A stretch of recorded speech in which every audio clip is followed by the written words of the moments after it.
All right, guys, very last section of chapter P. All right, we're going to finish this section with complex fractions. All right, so when simplifying complex fractions, a complex fraction is just a fraction on top of another fraction, right? So you maybe see something like, I don't know, like A over B all over C over D, right? So this is a fraction on top of another fraction, all right? And they're simple to simplify. I like to do the second method. I just like to get the top and the bottom under a single fraction and then keep, change, flip. Sometimes it's not going to be as simple as you're given a fraction on top of another fraction. Sometimes you're given a fraction plus a number. I'm going to say like plus 5 or something. Or you're given plus something that doesn't match the bottom, maybe like plus 1/2. And then you need to get this under a single fraction and this under a single fraction and then keep, change, flip. Right? That's where it gets a little bit difficult, but you're going to see that we're going to kind of combine some of the adding and subtracting stuff that we did in the previous lesson in this lesson in order to simplify complex fractions. So it's a little bit of a combination of a couple of things that we've done recently. All right, so starting with the very first one, all right, should be maybe one of the simpler examples that we'll go over today. All right, so there's a fraction on top of another fraction. I have this 1 over x and this 1 over 2x, all right, and this is all under one fraction. All right, and so what I like to do is keep, change, flip right away as long as I have a fraction on top of another fraction, right? So I'm going to keep the first, the 1 over x, change the division and multiplication, and then flip the last fraction. It's going to be an x squared over 1. And then so we end up with x squared over x when we multiply straight across, right? 1 times x squared, x times 1. And then 2x's on the top, 1x on the bottom. One of them is going to cancel. All right, and then so we're left with just x. All right, so that's about as simple as these problems get. All right, and the next one is going to be about just as simple. All right, so I have a fraction on top, a fraction on the bottom. All right, it doesn't look like we need to do anything more to get each of these under a single fraction. They're already a single fraction. So I'm going to keep the first, change that division to multiplication, and flip the last fraction. So it's going to be 1 over x minus 2 times x squared minus 4. Okay, and then the only thing really that we have to do here is now factor. Right, I just need to factor the x squared minus 4 into x plus 2, x minus 2.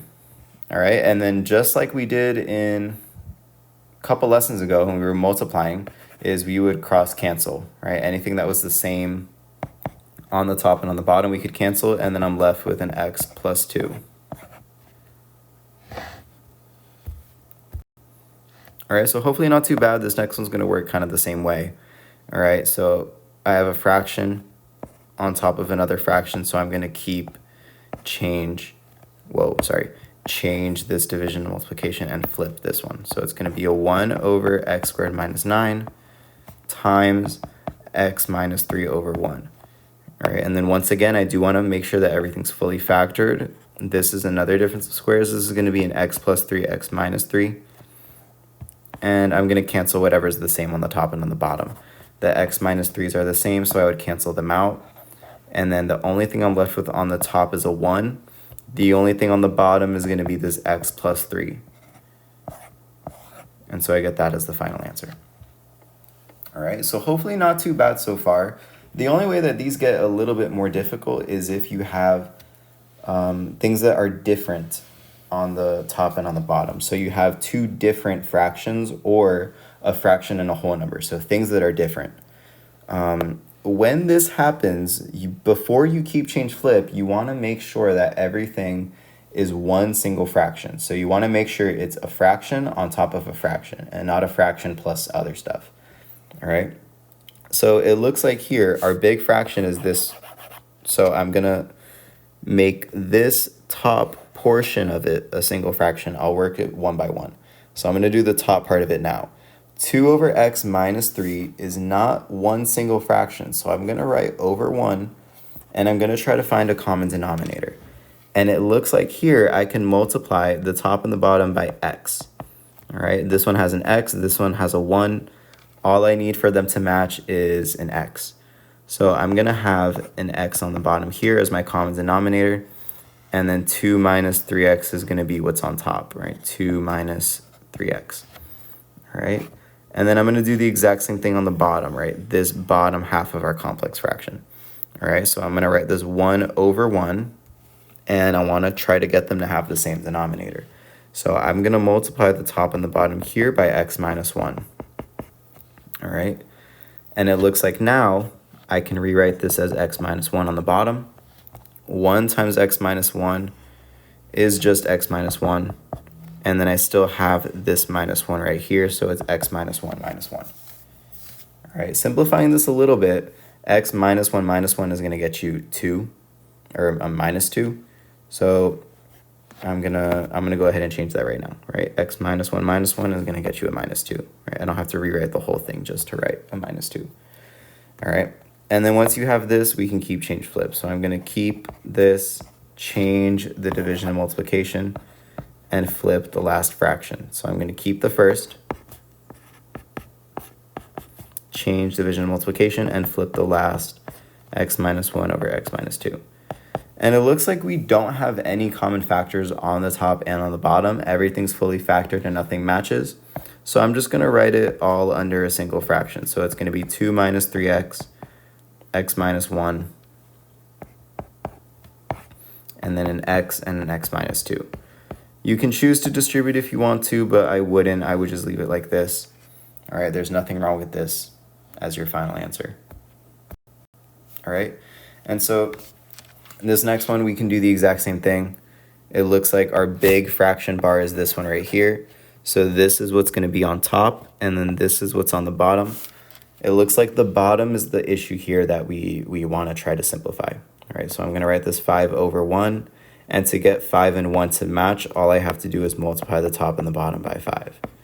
And then doing that, the top stays the same. It's going to be x plus 5 over, and then I get an x squared minus 5 times 5 is 25. And then the bottom's now matched. It's going to be 5. And then we can keep change flip. So I'm going to keep the first, change this division and multiplication, and I'm going to flip that last fraction. All right? So keep x plus 5, change division multiplication, and then flip. It's going to be 5 over x squared minus 25. All right, if this isn't comfortable for you, you can write this x plus 5 over 1, just so that it's a fraction times another fraction, and that way it looks the same as what we've been doing. All right, but then from here we can factor. X squared minus 25 is going to be x plus 5, x minus 5, and it looks like we can cancel out the x plus 5s. All right, and so the only thing left on top is a 5.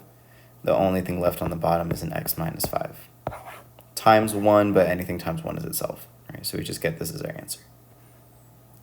All right, I can try something similar with the next one. It looks like this is already a fraction on top of another fraction, so I'm just going to keep, change, flip. All right, so it's going to be x squared minus 1 over x times x over x minus 1 squared. All right, and it looks like this x plus 1, this x squared minus 1 is going to be x plus 1, x minus 1. Our x's are going to cancel, and then one of our x minus 1s is going to cancel with the 1 on the bottom. So the only thing that we're left with is an x plus 1 and an x minus 1. It's going to look something like that. All right, so doing some more examples, something like this one. I still want everything under the same denominator. So looking at everything on the top, right, take care of it one thing at a time. So this 6, I would write 6 over 1 and try to get a common denominator. To get these denominators to match, I would have to multiply this one by x. And then so I would end up with a 6x minus 5 over, now that the denominators match, I can write x. All right, over, I could do the same thing on the bottom. I could write 1 over 1. And I would need these to have a common denominator of x. So I get 1x plus 5, which is just x plus 5, on top over x. And then from here, we can keep change flip. So I would keep the first, change that division and multiplication, and flip the last. So it's going to be a 6x minus 5 over x times, and then change that, flip that last fraction. And it looks like the only thing that cancels out is this x and this x right here. And so we're left with a 6x minus 5 over x plus 5 as the final answer. All right. Now the next one looks a little bit longer, but it's fine. We're still going to do the same exact process. So I'm still going to treat it as one big fraction and treat the top first and then the bottom. All right. Now I had taught you guys in the previous lesson, when nothing matches, you're going to want to multiply them by each other. All right. So a plus 1 and a looks like they have an a in common, but they really don't have any factors in common. All right. So a matches, but it's a term here, not a factor. So they have no matching factors. You're going to multiply by both of them. All right. And so now you're looking in each individual fraction on the top, what each of them needs in order for the fraction to look like this. In order for the denominator to look like this. It looks like this first one needs an a. So I can multiply the top and the bottom by a. A times a is a squared. All right. And then this one, 1 over a, it's missing the a plus 1. All right, and then 1 times a plus 1 is just a plus 1. And then so we get that on top. All right, I can do the same thing on the bottom, right? A and a plus 1 looks like it's going to work out to be exactly the same. A and a plus 1 match. Nothing matches, so I need them to be written under the same denominator. Just like that, I'm going to need 2 of them. And it looks like here, this 1 over a, it's missing the a plus 1. So I'm going to multiply 1 times a plus 1. And then same exact thing here, I can multiply by a on the top and on the bottom, and I get a plus 1 plus a. Now again, I can simplify that right away. A plus 1 plus a is just going to get me 2a plus 1. So 2a plus 1. All right, I don't need to write that in a separate step. That's something quick to fix. All right. And then it looks like from here I can keep change flip. So I'm going to keep the first, change that division and multiplication over 2a plus 1. All right, and then cancel out anything that matches on the top and on the bottom. So a and a plus 1, a and a plus 1. And so the only thing that we're left with on top is a squared plus a plus 1 over 2a plus 1. All right, so hopefully not too bad. And then last few are going to work out exactly the same way. All right, so this one, I like to stress, you cannot cross out those 2's. I know it's tempting. If you do that, it would actually be a super easy problem, right? These would actually simplify very nicely. All right, but you cannot do that. You need to make sure that they have the same denominator and then keep change flip. It's the same exact process every time, right? So don't try to do anything new, right? Some of them get a little bit more complicated, right? And I know that there was some on your homework that took a little bit more time, but it's the same exact idea every single time. You still need a fraction on top of a fraction. So I'm going to write this over 1 and multiply the top and the bottom by x. And so I'm left with a 2x minus 2 over x over, and then I would do the exact same thing on the bottom. I would write over 1 and multiply the top and the bottom by x. And then I would get a 2x plus 2 over x. And then as always, I can keep change flip. And so I get a 2x minus 2 over x times, change that division to multiplication, x over 2x plus 2. And then it looks like these x's cancel out. All right, so then we're left with 2x minus 2 over 2x plus 2. One last thing we can do to simplify this a little bit further is take out a GCF of 2. If I take out a GCF of 2 on the top and on the bottom, all right, they cancel out. And then we're left with x minus 2 over x plus 1. All right. Now, last one for this lesson. It looks like the denominator is fully simplified, right? This 1 over x, we don't have to do anything to that. But the top portion of it, the x plus 3 and the x do not match. So I'm going to do the exact same thing that we did before. I need the x and the x plus 3. They don't share any common factors, so I'm going to multiply by each other. So this one I'm going to multiply by x. And then this one I can multiply by x plus 3. All right, and then this one's a -1, so I can distribute that -1 to everything. and this is going to get you an x minus 3, all right, over 1 over x, all right? And then x minus x are going to cancel out. I can just get rid of that, and then I can keep change flip, all right? So then we end up with negative 3 over x times x plus 3. Change that division to multiplication, flip the last fraction, x over 1. And then it looks like from here, the x's are going to cancel out. Those are the common factors. And I'm left with a negative 3 on top and x plus 3 on the bottom.